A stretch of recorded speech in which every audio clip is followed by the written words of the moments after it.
आज अतिशय महत्त्वाच्या विषयावर या ठिकाणी मी बोलतोय। आपल्याला कल्पना आहे की 17 एप्रिल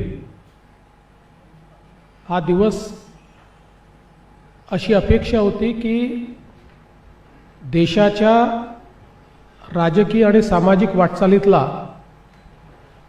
एक महत्त्वाचा दिवस ठरेल, ज्याला watershed movement in Indian history म्हणू शकू अशा प्रकारचा दिवस असेल। कारण त्या दिवशी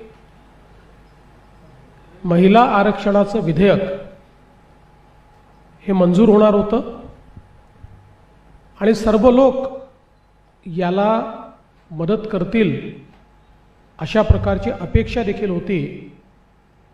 पण दुर्दैवाने काँग्रेस असेल, तृणमूल असेल, DMK असेल, उबाठा असेल, शरद पवार राष्ट्रवादी असेल, समाजवादी पार्टी असेल, अशा सगळ्या पक्षांनी आपल्या महिला विरोधी मानसिकतेचं प्रदर्शन करत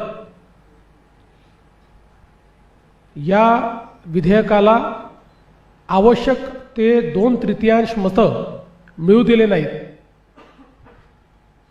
70 कोटी महिलांचा विश्वासघात करत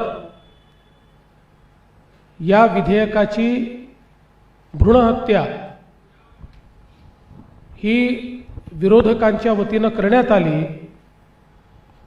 आणि त्याहीपेक्षा वाईट की अशा प्रकारची हत्या केल्यानंतर जो आनंदोत्सव त्यांनी साजरा केला तो एक प्रकारे भारतातल्या समाज सुधारकांच्या विचारांवर केलेलं तांडव होतं।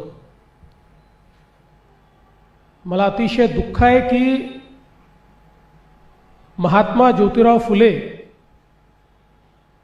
यांची 200वी जन्मशताब्दी ज्या वर्षी चाललेली आहे त्या वर्षी महात्मा ज्योतिराव फुलेंच्या विचारांना तिलांजली देण्याचं काम झालं आणि त्यामध्ये भाषणापुरतं महात्मा ज्योतिराव फुलेंची नावं घेणारी ही सर्व पक्ष पूर्णपणे एक्सपोज झालेली आहेत। सभागृहामध्ये 3 विधेयकं मांडण्यात आली होती। 134वं संविधान दुरुस्ती विधेयक, परिसीमन विधेयक आणि केंद्रशासित प्रदेश याकरता हे लागू करण्याचे विधेयक। खरं म्हणजे आपल्याला कल्पना असेल 1976ला जेव्हा देशामध्ये डिलिमिटेशन झालं त्यावेळी संविधान संशोधन करून आपण निर्णय घेतला की 1971ची लोकसंख्या फ्रीज ठेवून 2000 सालापर्यंत डिलिमिटेशन होणार नाही।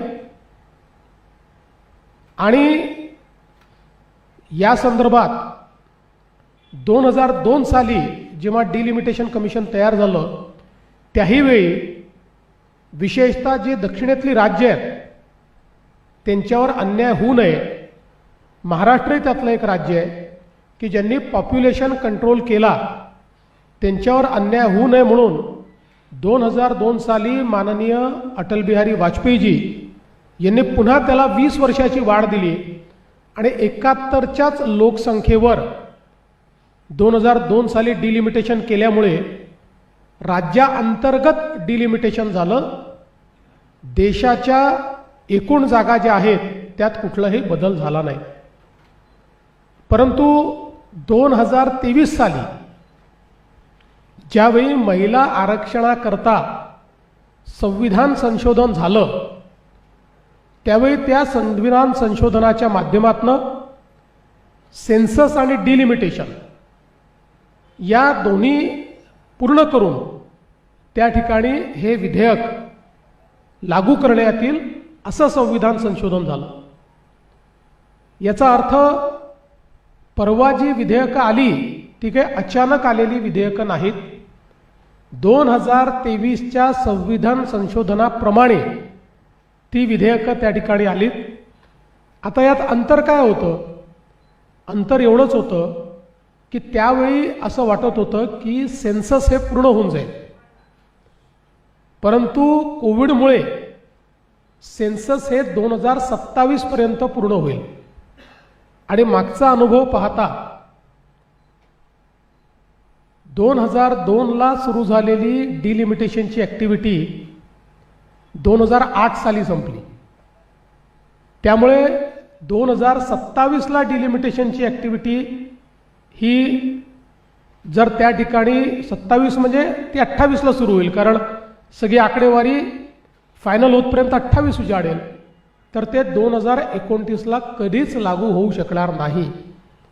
आणि म्हणूनच संसदेने जो निर्णय 2023ला घेतला होता त्या निर्णयाच्या अनुरूप या ठिकाणी डिलिमिटेशन करायचं आणि ते 2011च्या सेन्ससनी करायचं, म्हणजे कुठल्याही परिस्थितीमध्ये 2029ला महिला आरक्षण विधेयक हे लागू होईल आणि पहिल्यांदा संसदेत महिला निवडून येतील, अशा पद्धतीनं शुद्ध भावनेने याची रचना करण्यात आली होती. दुसरं, संविधानाने जी जबाबदारी टाकली होती 1976 साली आणि 2002 साली, त्या दोन्हीप्रमाणे परिसीमन करणं गरजेचं होतं. 23 प्रमाणे परिसीमन गरजेचं होतं. आणि महत्त्वाचं की संख्या वाढ ही 2000 साली अपेक्षित होती, पण 2000 साली ती आपण 2022 नंतर नेली. आणि त्याचं कारण काय होतं? तर प्रत्येक वेळी दक्षिणेतली राज्य ही ऑब्जेक्शन घ्यायची की आम्ही पॉप्युलेशन कंट्रोल केला त्यामुळे आमच्यावर अन्याय होईल. आणि म्हणून त्याही संदर्भात एक अत्यंत महत्त्वाचा निर्णय हा या डिलिमिटेशनमध्ये घेण्यात आला. आणि तो निर्णय असा घेण्यात आला की त्या राज्यांमध्येच जितक्या लोकसभेच्या आणि जितक्या विधानसभेच्या जागा आहेत त्याच्यात 50% वाढ होईल. म्हणजे मग कुठल्याही राज्यावर अन्यायाचा विषय संपला. उलट दक्षिणेच्या राज्यांचा जर आपण विचार केला तर आता देशाच्या लोकसभेत दक्षिणेतनं 23.76% खासदार येतात. ते प्रमाण 23.87% झालं असतं. हे मार्जिनली वाढलं असतं, ते कमी झालं नसतं. आणि सगळ्यात महत्त्वाचं काय, हे करणं का गरजेचं आहे? पीपल्स रिप्रेझेंटेशन ॲक्टमध्ये आपण लोकांना त्यांचे प्रतिनिधी लोकसंख्येच्या आधारावर गट पाडून निवडून देतो. ज्यावेळी भारताच्या लोकसभेमध्ये 242 + 1 243 जागा, 542 + 1 543 जागा, ज्यावेळी 543 जागा भारताच्या संसदेत असतील असं 1971 मध्ये ठरलं, त्यावेळी भारताची लोकसंख्या होती 45 कोटी. आणि आज भारताची लोकसंख्या आहे 140 कोटी. 3 पटीने लोकसंख्या वाढल्यानंतर संसदेमध्ये जर रिप्रेझेंटेशन वाढवलं नाही तर संविधानाने लोकशाहीमध्ये पीपल्स रिप्रेझेंटेशन ॲक्टची जी तरतूद केलेली आहे तिच्याशी कुठेतरी प्रतारणा होईल. आणि म्हणून अतिशय विन विन फॉर्म्युला आपण काढला. सगळ्यांचं मत होतं जागा वाढल्या पाहिजेत, पण नॉर्थ साऊथ डिवाइड होईल. नॉर्थ साऊथ डिवाइड ही पूर्णपणे त्या ठिकाणी मोदीजींनी अवॉइड केली. सगळ्यांना समान संधी दिली आणि लेवल प्लेइंग फील्डवर आणून अशा पद्धतीचा निर्णय हा मोदीजींनी घेतला होता.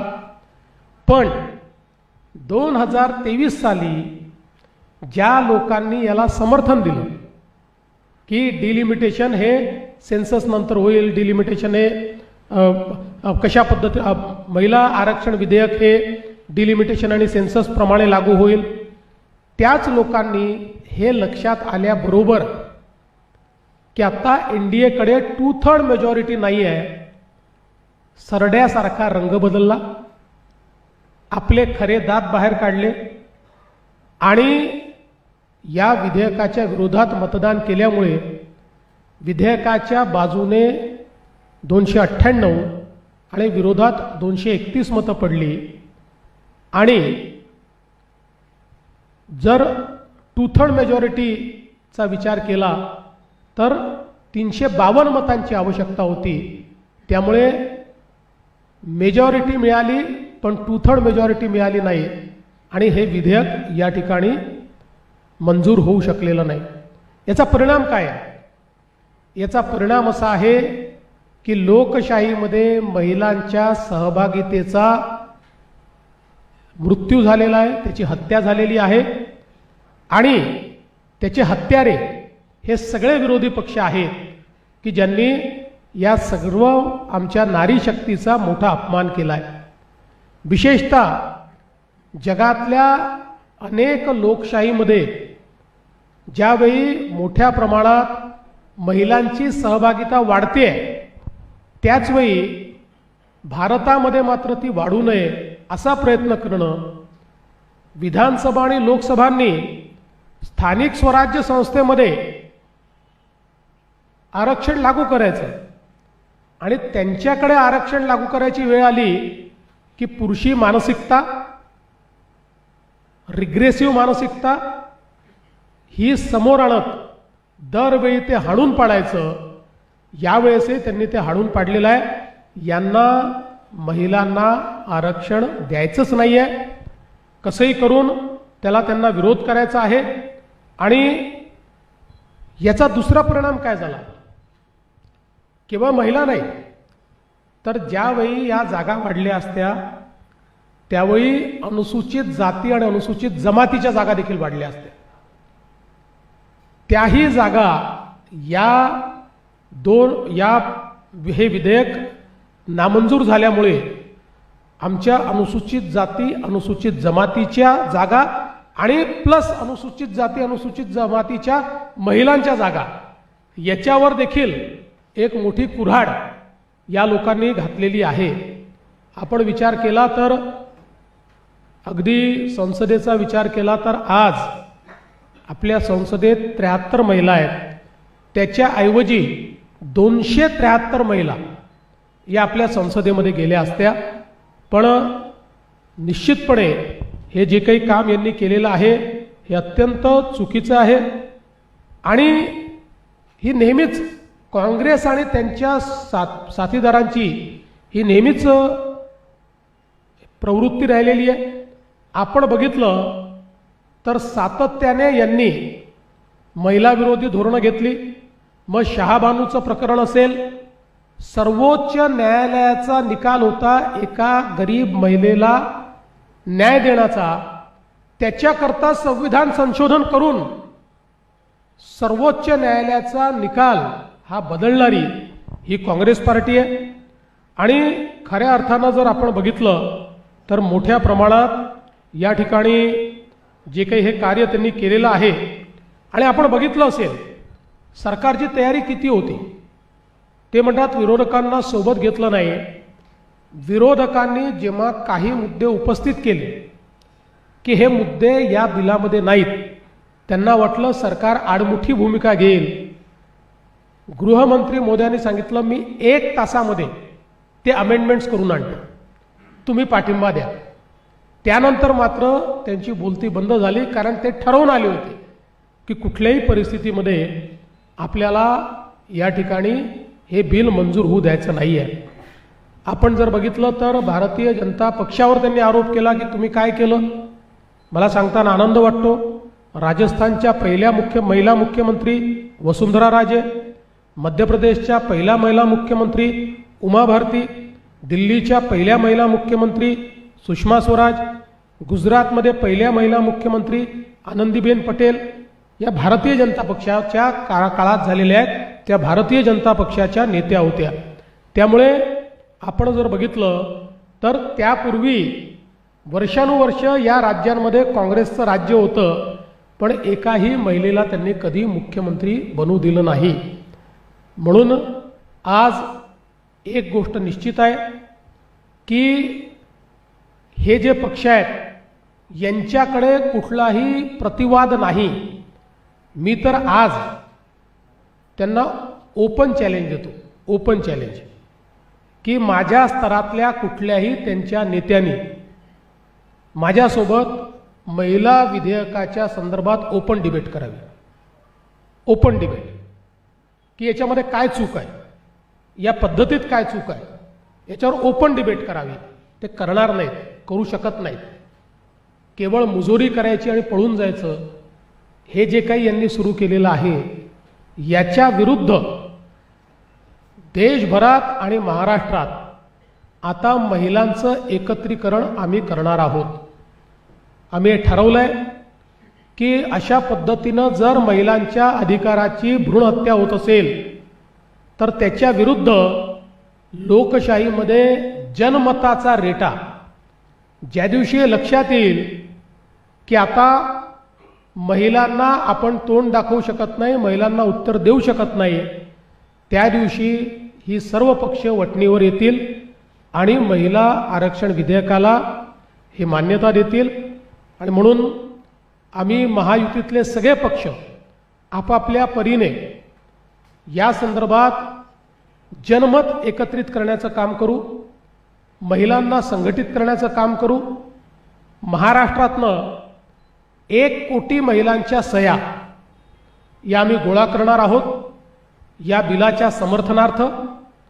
त्यासोबत तालुका स्तरापर्यंत मोठ्या प्रमाणात जनजागृती करणार आहोत.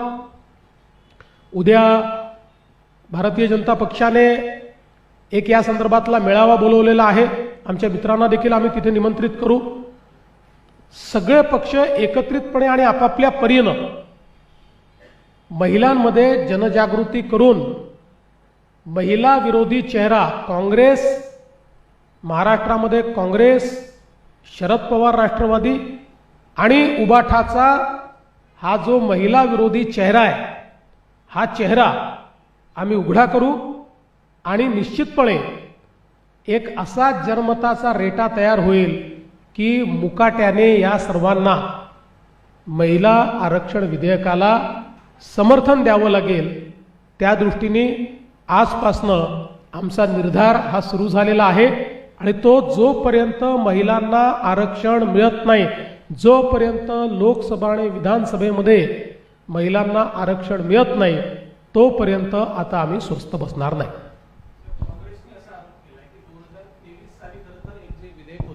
ते मंजूर झालं होतं. आताचा जो कायदा होता तो घटना दुरुस्तीचा होता. मग आता नेमका कुठला कायदा सरकारला करायचा आहे असा प्रश्न काँग्रेसकडनं करण्यात आलाय. मला असं वाटतं की यापेक्षा बाळबोध प्रश्न काही असू शकत नाही. कारण असं आहे की 2023ला जो आपण कायदा केला होता किंवा जे संविधान संशोधन केलं होतं त्याच्यामध्ये आपण जे सेन्सस धरलं होतं ते 2026चं सेन्सस धरलं होतं. म्हणजे 2021चं सेन्सस जे पुढे होऊ शकलं नाही ते सेन्सस जर 28मध्ये पूर्ण झालं तर 29ला लागू होऊ शकणार नाही. म्हणून 2011चं सेन्सस उपलब्ध आहे, त्याप्रमाणे जर आपण केलं तर आपलं 2029मध्ये लागू होऊ शकतं. त्यानंतर 10 वर्षांनी पुढच्या सेन्सस नंतर त्याच्यामध्ये सेन्ससच्या आकडेवारीप्रमाणे इंटरनल जी काही त्या राज्यात ॲडजस्टमेंट आहे ती केली जाऊ शकते. त्याकरता जाणीवपूर्वक 10 वर्ष अशा पद्धतीनं महिलांचं आरक्षण थांबवणं योग्य नाही. म्हणून हे विधेयक आलं होतं. काँग्रेसला सगळं माहिती आहे. जर NDA जवळ 2/3 मेजॉरिटी असती तर हे विधेयक एकमताने झालं असतं. याला काँग्रेसने विरोध केला नसता, याला सपानी केला नसता, याला उबाठानी केला, कोणी याला विरोध केला नसता. त्यांना ही अपॉर्च्युनिटी दिसली पण त्यांनी चुकीच्या ठिकाणी अपॉर्च्युनिटी शोधली. एखाद्या दुसऱ्या प्रश्नावर जर त्यांनी विधेयक पाडलं असतं तरी आपण मान्य केलं असतं, पण महिला अधिकार या ठिकाणी थांबवण्याचं जे त्यांनी काम केलं आहे ते निषेधार्ह आहे. सर, राहुल गांधी म्हणतायत की हा संविधानाचा विजय आणि पंतप्रधान नरेंद्र मोदींनी देशाची फसवणूक केली आहे, महिलांची फसवणूक केली, ते माफी मागा असं सांगतायत. त्यांनी ट्विट केलं. खरं म्हणजे एखादा व्यक्ती किती खोटं बोलू शकतो याचं जर ऑलिम्पिक घेतलं तर मी तुम्हाला सांगतो राहुल गांधींशिवाय दुसऱ्याला मेडल मिळूच शकत नाही. सगळी गोल्ड मेडल हे राहुल गांधींनाच मिळतील. त्यामुळे संविधानाने जे सांगितलं ते करण्याचा प्रयत्न आहे. खरं म्हणजे आपण जर कॉन्स्टिट्यूशन ज्यावेळेस आपलं संविधान तयार झालं त्यावेळेस संविधान सभेच्या डिबेट जर बघितल्या तर भारतरत्न डॉक्टर बाबासाहेब आंबेडकर हे सर्वाधिक महिला रिप्रेझेंटेशन करता चिंतेत होते आणि आग्रही होते. पण त्या काळामध्ये कदाचित तो विषय इतका ऐरणीवर आला नाही किंवा अशा पद्धतीचं आरक्षण करावं असा विषय आला नाही. पण त्यांनी त्याही काळात चिंता व्यक्त केली होती. आज भारतरत्न डॉक्टर बाबासाहेब आंबेडकरांचे जे विचार त्यांनी संविधान सभेमध्ये व्यक्त केले आहेत त्याला अनुरूप असलेला कायदा आल्यानंतर तो कायदा पाडायचा आणि संविधान जिंकलं म्हणायचं. खरं म्हणजे संविधानकारांच्या विचारांवरही एक प्रकारे काँग्रेसने घाला घातलेला आहे आणि महिलांना तर निश्चितपणे मागे टाकण्याचं काम त्यांनी केलं आहे. त्यामुळे मी राहुल गांधींनी माफी मागावी असं कधी म्हणणार नाही, कारण ते मागणारच नाही.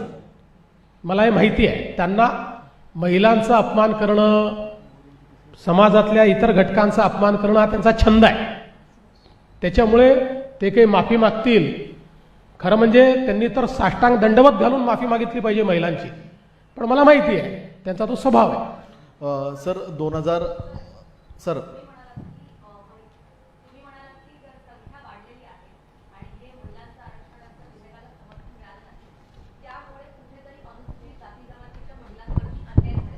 मग जर 45 कोटी आधीची संख्या होती आणि 2011च्या सेन्सेसनुसार जर आरक्षण द्यायचं होतं, मग वंचितांची किंवा एकूणच ओबीसी किंवा SC ST यांचं रिप्रेझेंटेटिव्ह नेमकं लोकसभेमध्ये कसं गेलं असतं किंवा विधानसभेत कसं गेलं असतं? ते असं गेलं असतं की 2011ची जी लोकसंख्या आहे ती लोकसंख्या इंटरस्टेट, जसं 2002 साली आपण केलं की महाराष्ट्रामध्ये विधानसभेच्या जागा 288 ठेवल्या, पण त्याच्यामध्ये जिथे लोकसंख्या वाढली आहे तिथल्या जागा वाढल्या. उदाहरणादाखल त्यावेळी विदर्भातली लोकसभेची एक जागा कमी झाली आणि ठाणे जिल्ह्यामध्ये ती जागा वाढली. अशा पद्धतीनं ते इंटरसे त्या ठिकाणी होतं. पण या जर 50% जागा वाढल्या असत्या तर समजा महाराष्ट्राचा विचार केला तर 13% SCच्या जागा, त्या वाढलेल्या जागात 13% अधिकचे SC निवडून आले असते. 9% 60% STच्या जागा, तेवढे जास्त STचे जे खासदार आहेत ते निवडून आले असते आणि त्यातल्या 30% परत वाढलेल्या याच्यात महिला निवडून आल्या असत्या. म्हणजे महिला आणि SC ST या दोघांवरही अन्याय केले. सर 2014 पासून आतापर्यंत पंतप्रधान नरेंद्र मोदींच्या काळातली सर्व विधेयकं एकमताने संमत होताना आपण पाहिली. मात्र आता सर हे विधेयक संमत होण्यासाठी स्पेशल सेशन भरवलं होतं. विरोधकांचं मतवर परिवर्तन करण्यामध्ये आपण कमी पडलो की विरोधकांना या विधेयकाला विरोधच फक्त करायचा होता?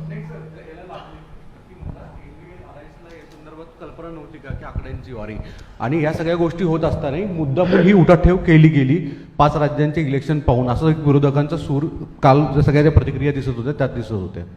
असं आहे की आपण जर या विधेयकाचा प्रवास बघितला तर आपल्या लक्षात येईल की यांची मानसिकता नेहमी हीच राहिली आहे. अटलजींनी हे विधेयक 3 वेळा आणण्याचा प्रयत्न केला. या कुठल्याच पक्षांनी अटलजींना समर्थन दिलं नाही. अटलजीचं अल्पमताचं सरकार होतं. त्यानंतर ज्यावेळेस काँग्रेसचं सरकार होतं त्यावेळेस 2 वेळा विधेयक आलं. त्या दोन्ही वेळेस काँग्रेसला हे पारित करायचंच नव्हतं. त्यांनी राज्यसभेत पारित केलं, लोकसभेत आणलंच नाही. कारण त्यांना हे माहिती होतं की हे त्यांना लागू करायचं नाही आहे. आणि या सगळ्या पक्षांनी, म्हणजे आपल्याला तर माहिती आहे की मुलायमसिंग यादव, लालू प्रसाद यादव या सगळ्या लोकांनी तर त्या काळात ओपनली याचा विरोध केला, म्हणजे थेट भाषणं करून याचा विरोध केला. त्यामुळे या सगळ्यांची ही मानसिकता आहे आणि त्या मानसिकतेचं प्रतीक म्हणून काँग्रेस पार्टी आहे. म्हणून मला असं वाटतं की याच्यामध्ये काही नवल नाही त्यांनी हे केलं. आता हे आता का आणलं? 2023ला जेव्हा सगळ्यांनी त्याला समर्थन दिलं आणि 23ला ते मंजूर झालं, याचा अर्थ काय आहे? सगळ्यांना मान्य आहे हाच अर्थ आहे. त्या अर्थाप्रमाणेच हे विधेयक आणलं होतं. त्यामुळे विश्वासात घेतलं नाही किंवा विरोधकांची भूमिका माहीत नव्हती का? अरे विरोधकांची भूमिका अशी बदलेल, विरोधक अशा पद्धतीनं त्या ठिकाणी एकदम उलटी भूमिका घेतील, डोकं खालीन पायावर होतील असं माहीत नव्हतं. सर त्याच्यामध्ये एक सर प्रश्न- प्रियंका गांधींनी एक आरोप केलाय.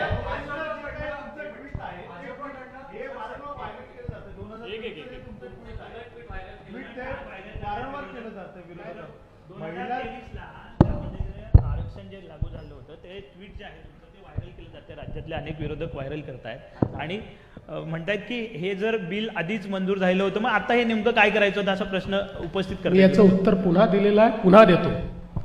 तुम्ही संसदेत नाही त्यामुळे तुम्हाला न समजणं हे मान्य होऊ शकतं, पण जे संसदेत बसले आहे त्यांची अक्कल जर इतकी कमी असेल, म्हणजे मी कोणाला व्यक्तिगत म्हणत नाही आहे, पण अशा पद्धतीने जर ते विचार करत असतील तर मात्र देशाच्या संसदेचं काय होईल ही चिंता मला आहे. म्हणून पुन्हा एकदा सांगतो की 23ला जे विधेयक आपण मंजूर केलं त्या विधेयकानंतर 24पर्यंत सेन्सस होणं अपेक्षित होतं. त्यानंतर डिलिमिटेशन होऊन 2029ला ते लागू झालं असतं, पण 27पर्यंत सेन्सस होऊ शकलेलं नाही. म्हणून केवळ आपण त्याच्यात एवढाच बदल करतोय की जे 21चं म्हणजे जे 24ला सेन्सस होणार होतं त्याच्याऐवजी 10 वर्ष आधीचं सेन्सस घ्यायचं, एवढंच आपण. आता यापूर्वीही 2008 साली जेव्हा आपण लागू केलं, 2009 साली 2001च्या सेन्ससने लागू केलं आहे ते. त्याच्यामुळे मला असं वाटतं की त्यांना समजतं सगळं आहे, त्यांना माहिती सगळं आहे, तोंड दाखवायला जागा नाही आहे, स्वतःच्या तोंडाला काळं फासून घेतलं आहे. आणि आता आम्हाला ते बोलतायत, त्यांनी आरसा बघितला पाहिजे, त्यांचे काळे चेहरे, त्यांचे महिला विरोधी चेहरे हे त्यांना येतील. माझं ट्विट तेव्हाही करेक्ट होतं, माझं ट्विट आजही करेक्ट आहे. सर सर, प्रियंका एक- गांधींचं याच्यामध्ये- म्हणणं आहे, प्रियंका गांधी म्हणतात की हा मुद्दाच मुळात महिला आरक्षण विधेयकाचा नाहीये, तर हा मतदारसंघ पुनर्रचनेचा आहे. त्या स्वतः महिला खासदार आहेत, विरोधी पक्षाच्या नेत्या सुद्धा आहेत, पण त्यांचं म्हणणं आहे की जातीनिहाय जनगणनाकडे दुर्लक्ष करण्यासाठी अशा पद्धतीचं जे विधेयक आणलेलं आहे त्याला विरोधक कधीच पाठिंबा देऊ शकणार नाही.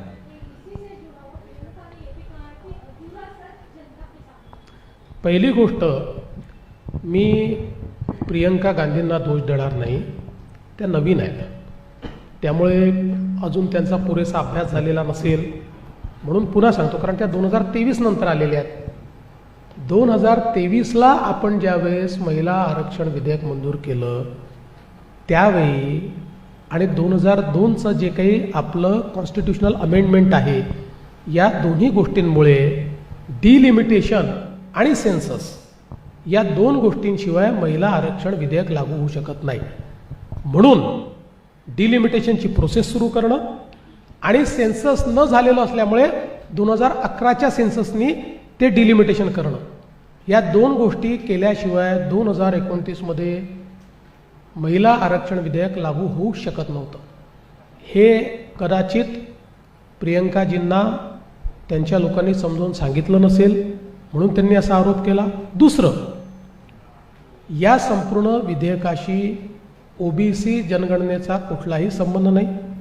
ओबीसी जनगणना ठरलेली आहे, त्या संदर्भात जनगणना जी आहे त्याच्यामध्ये पहिला टप्पा जो आहे त्या टप्प्यामध्ये घरं आणि इतर सगळ्या गोष्टींची जनगणना होते. त्यानंतर व्यक्तींची ज्यावेळेस जनगणना होते त्यावेळी अशा पद्धतीनं जातनिहाय जनगणना पहिल्यांदा इतक्या वर्षानंतर, कारण याच्यापूर्वी सेन्ससमध्ये जातनिहाय जनगणना झालेली नाही, 2031 नंतर झालेली नाही, त्यामुळे ती पहिल्यांदा मोदी सरकारने मान्य केलेली आहे. इतकं जर ओबीसींच्या बद्दल प्रेम होतं तर इतके वेळा प्रत्येक जनगणनेच्या वेळी, म्हणजे काँग्रेस सरकारच्या 50 वर्षाच्या काळात प्रत्येक जनगणनेच्या वेळी ॲटलिस्ट 2070 नंतर तर दर जनगणनेला ओबीसीची जनगणना करा असा त्या ठिकाणी आग्रह होता. काँग्रेसने तो कधीच मान्य केला नाही. सर आता एक मध्ये दोन गोष्टी विचारायच्या आहेत. एक तर हे आता 2/3 मेजॉरिटी पुढचं पण किती प्रश्नचिन्ह आहे. अशा परिस्थितीमध्ये 2031च्या आधीच्या लोकसभेला काय होईल आणि जर करायचं असेल तर काय करावं लागेल. दुसरा मुद्दा, प्रादेशिक पक्ष जे आहेत त्यांचा असा सूर आहे, म्हणजे साऊथमधले असतील किंवा महाराष्ट्रातला जर मनसेसारखा विचार करायचा असेल, उबाटासारखा विचार करायचा असेल, त्यांचं स्पष्ट मत आलं की हिंदी काऊ बेल्टमध्ये हे मतदारसंघ अधिक वाढवण्याचा अजेंडा होता आणि प्रादेशिक भाषा असणारे पक्ष असतील तिथे तिथल्या पक्षांना संपवणं हा एक अजेंडा होता. मला एक सांगा की जर सगळ्या राज्यांमध्ये सारख्याच जागा वाढत आहेत, समजा उत्तर प्रदेशामध्ये 50% वाढतात तर महाराष्ट्रातही वाढत आहेत. तुम्ही तर महाराष्ट्राचे पक्ष आहात ना, त्यामुळे आज जेवढं पर्सेंटेज तुम्हाला इथे आहे तेवढंच पर्सेंटेज तुम्हाला मिळत आहे. कुठेही असं तर होत नाही आहे की यूपीच्या आणि बिहारच्या जागा वाढतात आणि महाराष्ट्रात वाढत नाही आहेत. महाराष्ट्रातले तेवढ्याच वाढत आहेत. त्यामुळे मुळामध्ये वेगवेगळी कारणं शोधण्याचा प्रयत्न आहे. महिला विरोधी लोकांचा कारण शोधण्याचा प्रयत्न आहे. तुम्हाला मी सांगतो 2029ला हे लागू होईल. त्याकरता महिला या सगळ्या पक्षांना वटणीवर आणतील. सर सर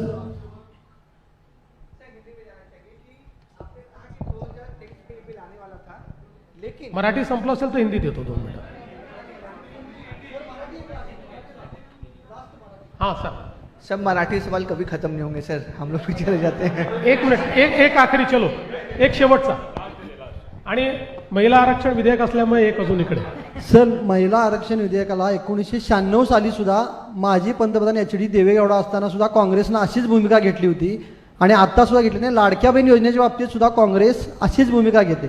नेमकं यातून काँग्रेसला महिला आरक्षणाचा प्रश्न आपल्याकडनं सोडून त्याचं क्रेडिट घ्यायचं असं वाटतं का? नाही, त्यांनी क्रेडिट घेतलं असतं तरी आम्हाला आनंद झाला असता, कारण त्यांच्याकडे कंप्लीट मेजॉरिटी ज्यावेळेस होती त्यावेळेस त्यांनी ते आणलं नाही. 96 साली तुम्ही म्हटलं तसाही विरोध केला आणि मनमोहन सिंगांच्या दुसऱ्या कार्यकाळामध्ये त्यांच्याकडे इतकं बहुमत होतं की ते निश्चितपणे म्हणजे 2/3 मेजॉरिटीनी हे आणू शकत होते, तेव्हाही त्यांनी ते आणलं नाही. आणि तुम्ही सांगितलं ते खरं आहे, लाडकी बहीण योजना आम्ही आणली तर काँग्रेस पक्षाचे नेतेच हायकोर्टमध्ये गेले होते, ही योजना स्क्रॅप करा. हे महिला विरोधीच आहेत. सर, एक इथे तर आम्हाला प्रतिनिधित्व दिसतंय, 80% महिला आहेत मंचावर. आता येत्या काळात विधान परिषदेच्या निवडणुका आहेत किंवा मंत्रिमंडळाचा विस्तारही असेल, म्हणजे तर त्यामध्ये हे दिसेल का? हा जनमताचा रेटा तर होणारच आहे, म्हणजे ते भविष्यात होतच राहील, पण तिथे काही दिसेल का असं? कारण तो जास्त परिणामकारक असेल. नाही, आता 2 आपण बघितलं असेल, आत्ता आम्ही राज्यसभेवरही महिलेला पाठवलं, आदिवासी महिलेला पाठवलं. प्रश्न असा आहे की नाही, राष्ट्रपती महिला तर आहेच, म्हणजे महाराष्ट्रामध्ये तर सगळ्या प्रमुख पदांवर आम्ही महिला आणल्या. मला ते सांगायचंच नाही. मला आपल्याला हे लक्षात आणून द्यायचं आहे की जर राजकीय पक्षांनी महिलांना उचित प्रतिनिधित्व दिलं असतं तर हे बिल आणण्याची आवश्यकता होती का? मानावंच लागलं नसतं.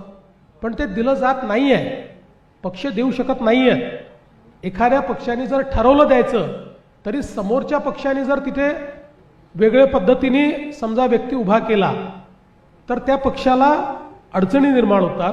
आणि म्हणून राजकीय पक्ष हे स्वतःहून अपेक्षित आहे, सगळ्या पक्षांकडून अपेक्षित आहे, पण ते झालं नाही आजपर्यंत. म्हणूनच आपण आरक्षणाचं विधेयक आणलेलं आहे.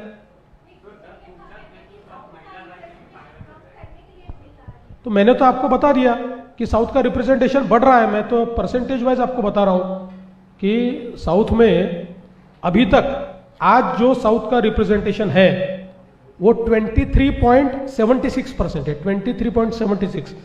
इस बिल से वो 23.87 हो रहा है, 76 से 87 हो रहा है. इसलिए सबको पता है ये महिला विरोधी है, इसलिए ये लोग इस प्रकार से काम करते हैं.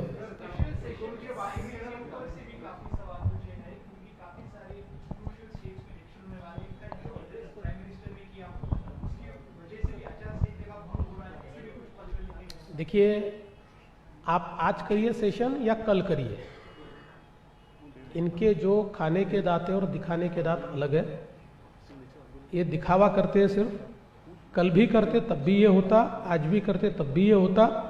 आपको पता है कि सेशन चल ही रहा है, यानी कोई नए सिरे से ऐसा कोई विषय नहीं है, और इसकी अनाउंसमेंट भी बहुत पहले हुई। उल्टा मुझे आप बताइए कि किसी भी पॉलिटिकल पार्टी के लिए 2/3 मेजॉरिटी न होते हुए भी ऐसा बिल लाना चुनाव के समय, ये कितने बड़े रिस्क है। लेकिन मोदी जी उसका विचार नहीं करते। मोदी जी ने जो तय किया महिलाओं को न्याय देना, उस हिसाब से वो पॉलिटिकल उसके क्या रेमिफिकेशन होंगे इसकी कभी चर्चा नहीं करते। आज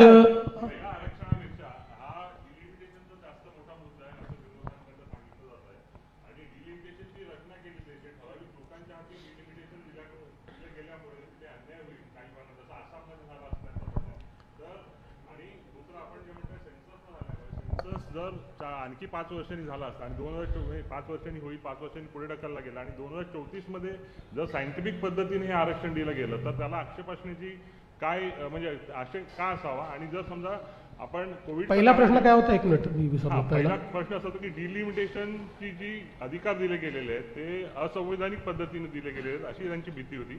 आणि शेवटचा प्रश्न असा आहे की 5 वर्षांनी आपण कोविडचं कारण देतोय, जर कोविड 2021 साली संपला तर सेन्सस सुरू व्हायला 5 वर्ष एवढा उशीर का व्हावा? तो लवकर जर आपल्याला 29 ला जर द्यायचं होतं महिलांना आरक्षण, तर लगेच 22 ला वगैरे सुरू व्हायला हवं होतं। पहिली गोष्ट अशी आहे की 2023 ला आपण अमेंडमेंट केलं ना। अमेंडमेंट कधी केलं?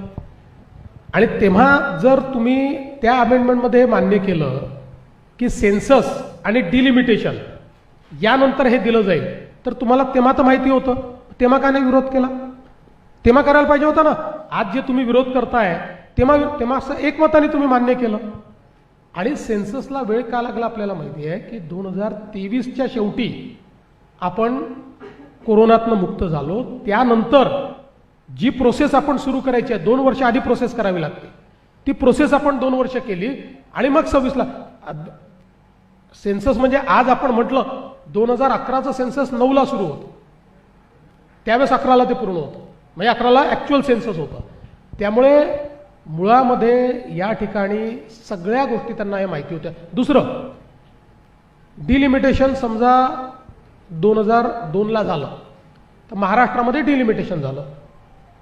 महाराष्ट्राचं जे इलेक्शन कमिशन आहे त्याचे जे कमिशनर होते ते त्याचे सचिव होते, आणि त्या कमिशनमध्ये कोण होतं? विलासराव देशमुख होते, गोपीनाथराव मुंडे होते, आपले याचे नारायणराव राणे विरोधी पक्षनेते म्हणून होते। सगळ्या पक्षाचं रिप्रेझेंटेशन, जेवढे राष्ट्रीय पक्ष आहेत त्या सगळ्या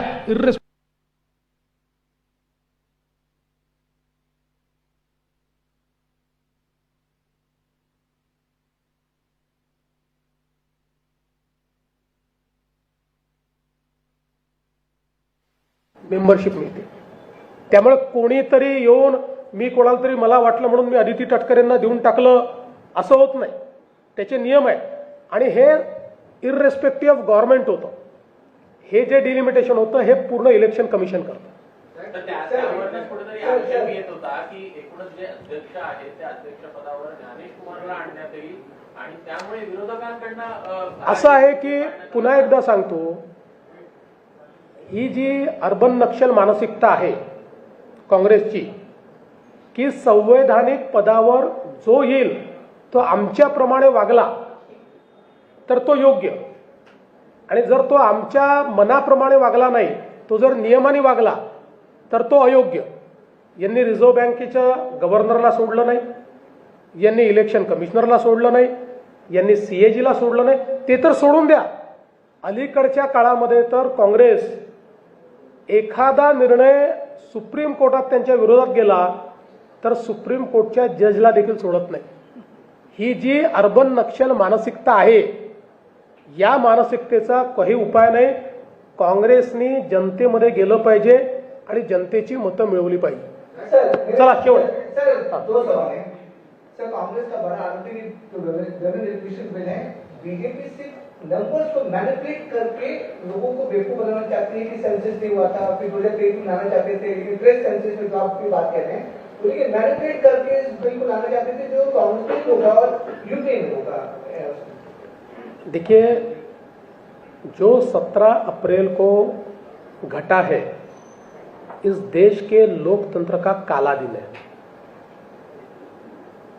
हमारे देश में महिलाओं के अधिकारों की लड़ाई 200-300 सालों से चली। बहुत बड़े पैमाने पर हमारे यहाँ पर जो समाज सुधारक थे उन्होंने सुधार लाए, और सबसे आवश्यक ये था कि देश की लोकसभा में और विधानसभा में महिलाओं की सहभागिता को बढ़ाना, उसके लिए बिल लाया गया था। 2023 में सबने इसको समर्थन दिया और 2023 में इसको मान्यता मिली। उस समय यह तय हुआ था कि इस बिल को लागू करने के लिए सेंसस और डिलिमिटेशन किया जाएगा। उस हिसाब से चूंकि सेंसस ये कोविड के कारण 2026 में शुरू हुआ, तो सरकार ने अभी बिल लाया महिला आरक्षण लागू करना, उसके लिए डिलिमिटेशन करना, और चूंकि ये सेंसस 29 तक इस सेंसस के आधार पर नहीं कर पाएंगे तो 2011 के सेंसस के हिसाब से इसको पूरा करना।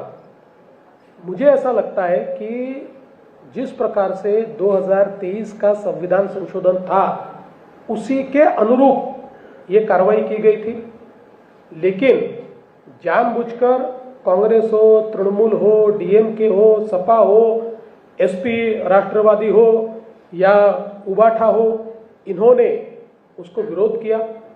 जहां तक डिलिमिटेशन का सवाल है, उसमें भी सारे राज्यों को 50% सीटें ज्यादा मिली, तो देश भर का परसेंटेज तो सबका रिप्रेजेंटेशन का वही रहा।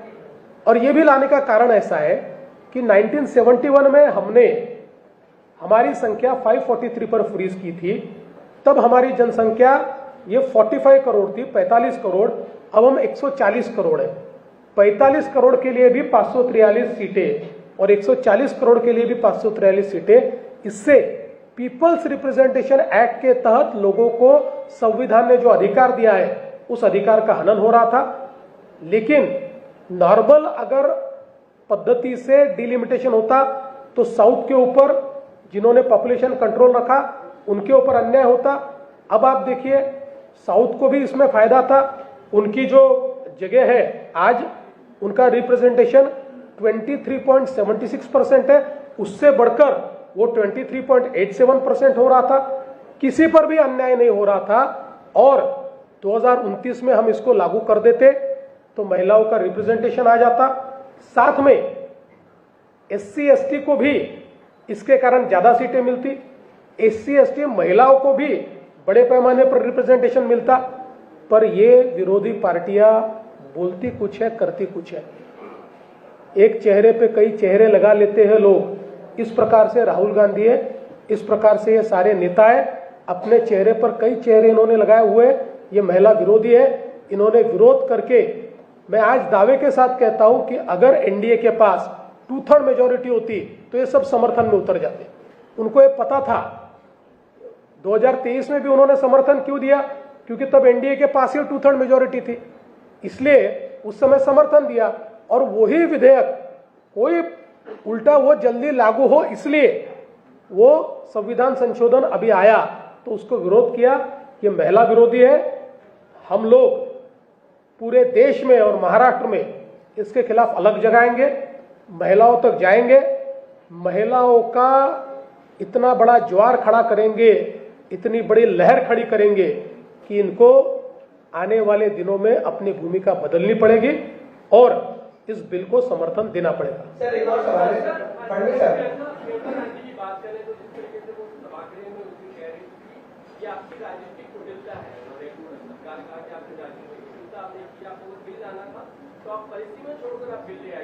हमेशा कांग्रेस ने बाकी पक्ष यही नैरेटिव सेट करने की कोशिश कर रहे हैं कि परिसीमा को जोड़कर परिसीमा लाना होता है। 2023 में संविधान संशोधन हुआ, तब आपने इसको मान्यता दी थी, तब आप क्यों नहीं बोले? दूसरा, 2002 में जो संविधान संशोधन हुआ है उसने भारत सरकार पर संवैधानिक जिम्मेदारी डाली है कि 2029 का चुनाव परिसीमन के साथ हो। उस समय आप क्यों नहीं बोले? आपने पूर्ण रूप से उसको समर्थन दिया, इसलिए अब ये बातें कोई मायने नहीं रखती। आज आपको ये ध्यान में आया कि अगर ये बिल मंजूर हो गया तो महिला आरक्षण हम किसी प्रकार से रोक नहीं सकते। अगर ये बिल मंजूर हो गया तो हमने आज तक जितने हथकंडे अपनाए महिला आरक्षण रोकने के, वो सारे हथकंडे अब नहीं चलने वाले, इसलिए उन्होंने इसका विरोध किया। मैं ऐसा मानता हूं, आप सोए हुए को जगा सकते हो, सोने का ढोंग करने वाले को जगा नहीं सकते। राहुल गांधी, प्रियंका गांधी, कांग्रेस सोने का ढोंग कर रहे हैं, इनको सब पता है। सर एक सवाल है सर। चूंकि आप नारी शक्ति की बात कर रहे हैं, महाराष्ट्र में नारी शक्ति का एक बहुत बड़ा हिस्सा है जो कॉर्पोरेट सेक्टर में भी काम करता है। मुंबई में पूरे महाराष्ट्र। अभी आप दूसरे विषय पर मत आइए, ये विषय जिस विषय की प्रेस कॉन्फ्रेंस है उसके सिवा मैं जवाब नहीं दूंगा।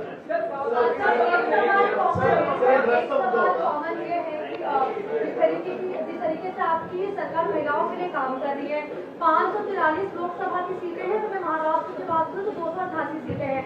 क्या हम बिना आरक्षण लाए महिलाओं को भी उतनी सीटों में भागीदारी दे सकते हैं? 250 की लोकसभा का 288 विधानसभा है, तो उसमें भागीदारी क्या हम दे सकते हैं?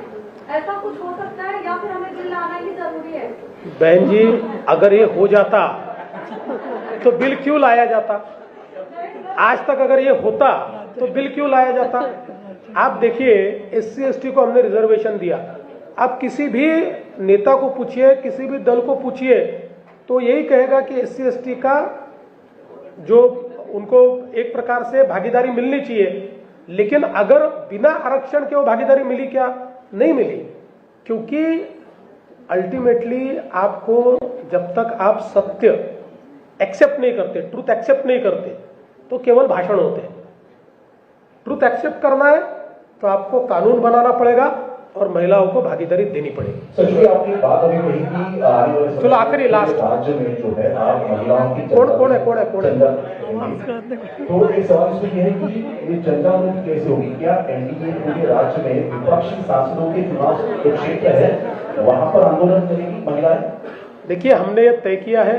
कल तो बीजेपी ने एक बड़ा प्रदर्शन रखा हुआ है, हमारे एनडीए पार्टनर्स भी, शिवसेना हो, एनसीपी हो, ये भी अपने अपने तरीके से प्रदर्शन कर रहे हैं। हम साथ में भी प्रदर्शन करने वाले हैं और हम लोगों ने तय किया है कि हम लोग 1 करोड़ हस्ताक्षर महाराष्ट्र की महिलाओं की ओर से जमा करके ये कांग्रेस और उनके चट्टे बट्टे वाली जो पार्टियां हैं इनका असली चेहरा जनता के सामने लाएंगे और हम मोदी जी को समर्थन देंगे।